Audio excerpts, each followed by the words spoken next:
One sunny afternoon, Zayne notices something new in the living room.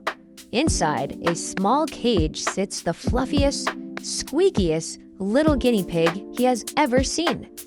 Luna and Zeke smile as they watch Zayne's eyes light up. This little guinea pig is joining the family. Zayne feels excited, but also a little nervous. Zeke kneels beside him and explains that caring for an animal means being gentle and responsible. Luna shows him how to use soft, careful touches. Zayne reaches out slowly, very slowly, and the guinea pig squeaks happily. Soon, it's time to learn about food.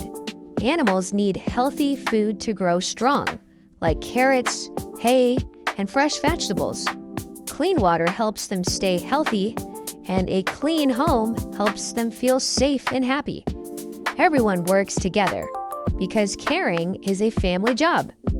Zayne learns that guinea pigs don't like loud noises.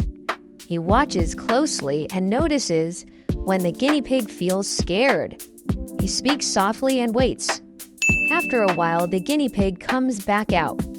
Zayne smiles proudly, realizing that love means taking care of someone every day. Luna hugs him and reminds him that responsibility shows love. And that night, the guinea pig sleeps peacefully, knowing it is loved. Caring for animals teaches us kindness, patience, and love. Thanks again for watching.